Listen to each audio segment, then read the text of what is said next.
Hi అండి, నమస్తే అందరికీ. శ్రావణ హర్వేల్లో ఛానల్కి స్వాగతం అండి. అందరూ చక్కగా లైక్ చేయండి, సబ్స్క్రైబ్ చేయండి, షేర్ చేయండి, నన్ను ఆదరించండి. ఇవాళ మనం ఇన్స్టెంట్ దోశ గురించి తెలుసుకోబోతున్నామండి. ఇంట్లో ఏమీ పిండి లేనప్పుడు బియ్యం పిండి, గోధుమ పిండితో చక్కగా దోశలు వేసుకోవచ్చండి. రేషియో వచ్చేసి 1 కప్పు గోధుమ పిండి అయితే 1 కప్పు బియ్యం పిండి. చక్కగా ఇట్లా ప్యాన్ మీద పోసేసుకోవడమేనండి. పిండిని చక్కగా 1 చెంచా నూనెని వేసి చక్కగా గోధుమ రంగు వచ్చేలాగా వేయించుకోవాలి. ఇంకా మనకి కావాల్సినవన్నీ అట్టు మీద వేసుకోవచ్చు.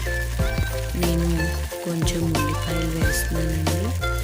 తర్వాత కొంచెం పచ్చిమిర్చి, కొంచెం జీలకర్ర, మనకి కావాల్సినవి వేసుకోవచ్చండి.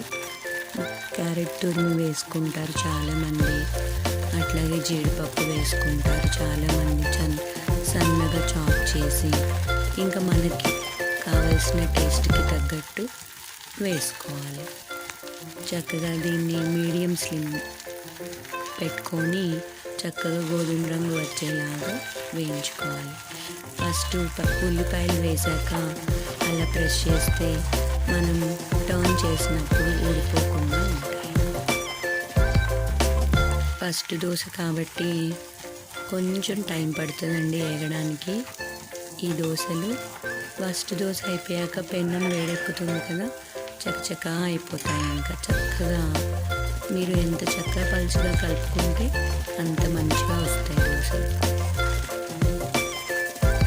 ఫ్లిప్ చేస్తాను చూడండి.